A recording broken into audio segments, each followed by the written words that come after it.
say that everything intrinsic to God is necessary? Again, that like I wouldn't say it's one simpliciter. You can find categorical differences within this one act. I know you believe in there's formalities. Some formalities, although all of them don't have sequential potency, like it doesn't go from not doing it to doing it, but they're all common in that sense. Some are contingent, and then some are independent of human affairs. This one act is necessary, but there's formalities in this act that's contingent, which I don't understand could be the case if you believe that God has no accidents and God can't change. Would you say that God willed? So here we're back with another modal collapse objection from a Muslim I'm fairly familiar with. Now, Agen is exactly right to resist this reduction of everything intrinsic to God is necessary, because what's included in that sort of question of everything intrinsic is two types of distinctions. First, intrinsic as a perfection. For example, God's goodness, his love, his glory, his mercy, which is identical to him because it's wholly identical to his existence. It is fully God. And then there's intrinsic as grounded in God. For example, God's act of creation, which is eternally, it's eternal. I'm grounded in his act of creation. I'm grounded as an effect of his act, but I'm not identical to him. But the act of creating is intrinsic to him, right? So if you were to answer that question saying, yes, everything intrinsic to God, you would be taking all of those distinct formalities or aspects in which, God is being considered and collapse them into being identical to God. But obviously the obvious example is I am not identical to God, but I am grounded in God's act of creation, right? So what the Muslim is trying to do here is he's trying to take this intrinsic, extrinsic distinction, and he's trying to say, well, if it's not extrinsic to God, for example, they love to say, in an alone world, there's nothing extrinsic, then everything intrinsic to God is identical to him. Now, of course, they are trying to collapse those two categories because God's knowledge, for example, of a possible creature is intrinsic to him insofar as it is grounded in his knowledge. But again, remember, not everything grounded in God is identical to him. For example, me. So the possible creature is not a perfection in God. Obviously, a possible creature is not perfect. Creatures are not perfect. So it does not stand in God as a perfection, as something to be said to be intrinsic to him. Rather, it is grounded in God's knowledge, but as a relation of reason, right? It is an aspect in which the divine essence is imitable or considered in a possible world. But the effect or the object that the will terminates in a possible world is itself, just by being grounded in God, it is itself not identical to God. Again, you are grounded in God, but you are not identical to God. Now he says he doesn't understand how this doesn't add accidents into God. Well, because the object that the will is terminating in is not in God as a perfection. Again, right? There's no property being added to God, right? In God as in the divine simplicity relation. So it's not accidental. The accident, or if there is any accidents or any contingency, is in the object being considered, which is not God, right? God is identical to his knowledge, but he is not identical to the object of his knowledge, right? God is identical to his knowledge under the Thomistic view or the divine simplicity view, but that doesn't mean, because God knows me and his knowing is grounded in his knowledge, which he's identical to, that therefore I'm identical to him. That does not follow. That needs to be argued for, and he has not argued for it. X to be the case eternally? There's no sequence to it, yeah. I would say it's a motion. It's a motion that's extrinsic to himself that was terminated before the world was. I don't see how that can be. Correct. It's a motion, and by motion we mean in the Aristotelian sense, bringing some potency into actuality. And it is eternally willed, meaning, before the world was, this was set in place. And it is also extrinsic in the aspect of the object being terminated in. So the will, as it relates to a specific object, aspect, possible world, on the side of willing that particular thing, the object is contingent, right? It is extrinsic in the sense that it does not stand in the divine simplicity relation, right? It's not identical to God. The object, the potential being, the potential creature is not identical to God. I don't see how that can be like extrinsic to him. Are you saying There's nothing extrinsic to him. Are you saying Now, the Muslim says there's nothing extrinsic to him. I'm assuming he's talking in, the world where God exists alone. Well, there's nothing extrinsic to him if you define, intrinsic as both that which is grounded and that which is a perfection. Well, now you're just playing with the word intrinsic, right? Because if intrinsic means grounded in, then sure, it's grounded in God, but it's not a perfection. The possible creature is not a perfection, just like I'm grounded in God in his creative act, but I am not a perfection. I am not intrinsic to God in the sense that I stand in a divine simplicity relation to God. saying that because, okay, if you're assuming wills are realities, yeah, it's impossible for there to be any extrinsic reality. But perhaps we just have different definitions of will. Everything God is exactly right here. If you're taking wills to be realities, then there is nothing extrinsic to God in the sense of will. There aren't multiple wills, or a will in God and a will outside of God. And I don't know why the Muslim puts a question mark there, asking he believes God and the will have, or God's will have the same reality. Yes, I mean, that's literally what divine simplicity is, right? All of God's perfections are identical to him.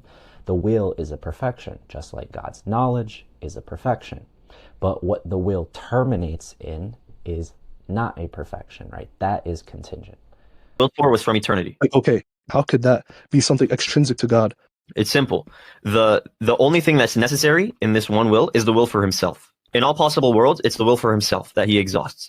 Him willing for himself, it doesn't really tell me anything. I know. But I'm getting we know to that it. God I'm willed. getting to it. I'm getting to it. So from all eternity, the only type of will that's exhausted in all possible worlds is the will for himself. As long as God does that, he's already self-defined as an entity who has volition and who has being. But he can extend that one eternal motion to now make contingent motions of his mind towards contingent effects. Those things participate. You could say they're participatory in this one eternal act, only insofar as their extension. They only have their eternality, quote unquote, insofar as they're extensions of the eternal self-will. It's still technically God willing for himself, but now in a sense that he did not have to before. It was completely free. It's contingent, and now those things they're only intrinsic insofar as they extend. Beautifully said by Agen, and this is almost exactly the way that the classical theist response, the Thomistic response, will phrase it, which is that God's act of willing himself exhausts all possible worlds. In every possible world, the will of God willing himself is there. It exists there. Now, when he says, it relates to differing effects which have their extension in the will, what he's saying there is that they're grounded in the will, right? But remember what we said earlier, being grounded does not mean identical to. So if you want to say it's intrinsic in that sense, that's fine, so long as you say that they're not perfections because they don't stand in divine simplicity relations. So the objects of which the will terminates in, the possible creatures or the actual creatures, those objects have their participating in the divine will. Now, participating in the divine will obviously does not mean that you are identical to the divine will, right? Just like you participate in God's existence does not mean you're identical to God's existence. Same thing here. The extension, or what it is grounded in, is in God's will. That does not mean that the thing which is imitable in a possible world, a possible creature, is therefore standing in a divine simplicity identity relation. Becomes an issue because there is a sense in which something contingent is intrinsic to God. Because now you can't say that there's no accidents in God because you believe that there's something intrinsic to God. Again, it's relatively intrinsic. So you're taking any sense to be just equivocal to. Yeah, but I'm just going to ignore everything Agen said. I heard the word intrinsic. I mean, now Agen correctly and exactly identified what this Muslim was doing. He's taking anytime he hears the word intrinsic and he's saying, oh, look, haha, if it's intrinsic, that means it stands in the divine simplicity relation. But what Agen just did is he said there's, two aspects of that. There's intrinsic as it relates to God willing himself, which is the one that we do say is stands in the divine simplicity relation because only God is perfect, right? All of his perfections in reality are identical to his existence. God's goodness is identical to his existence. God's will is identical to his existence. A possible creature is not God, right? So it is not identical to his existence, although it is grounded in his knowledge. But again, being grounded in God's knowledge, in God's will, does not mean that the object of which is being grounded in the will is identical to the will. And so the Muslim hears, oh, but now you're saying there's something intrinsic to God, so it must be identical. That kind of is what you said. Insofar as their contingency, their own designating feature that makes them discernible from one another. That will is from eternity, no? It's from eternity, yes. The will to incarnate, that was the moment of creation. Yeah, but you would say God eternally willed for the incarnation, no? So if you're saying God eternally willed for the incarnation, and creation comes, like that's when creation comes about. What if you say? What if you say that? Eternal. What if you say? So false. He says that if God eternally willed this, that means creation is eternal. That is completely false. God's decree is eternal, right? Creation is an effect in time. A decree can be eternal without its effect being eternal. I mean, this is not that hard of a concept to understand. Also, something being eternal doesn't automatically make it necessary. You have to argue for that. You can have possible worlds where things are eternal, right? They're even atemporal, but are not necessary. Now, let's make this more intuitional for you guys, because you guys might be thinking, well, if God eternally decreed that I'll be watching this video today, how am, the state of affairs not eternal? Well, let me give you an analogy. Imagine you have a teacher with eternal foreknowledge, and they say, exactly on this date tomorrow, I will give you this test, right? Now, just because they have eternal foreknowledge or an eternal decree of what they will do does not mean that the test is eternal, right? Similarly, with what he's saying, just because God willed before time existed, before everything came into existence, does not mean creation is eternal. And just because something is eternal does not mean it is necessary, right? It's not. Eternality is about time, and necessity is about existence, just collapsing the two categories into each other like nothing. I mean, this guy's just making a bunch of category errors, as Agen pointed out. Now, to summarize what he's doing, again, for one, he's taking the word intrinsic as all-encompassing. He's taking both that which is a perfection in God and that which is grounded in a perfection as intrinsic. So when he asks, let's say in an alone world, God knows a possible creature he could create. He's going to say, is that intrinsic? Because there's nothing else besides God. So nothing is extrinsic. Well, if you're taking the word intrinsic to include that which is grounded in, then yes. But just in virtue of being grounded in God, in one of his perfections, does not mean, again, that thing which is grounded in is identical to the perfection. Again, the example that we gave earlier, I am grounded in a perfection, his will. That does not mean I am identical to him.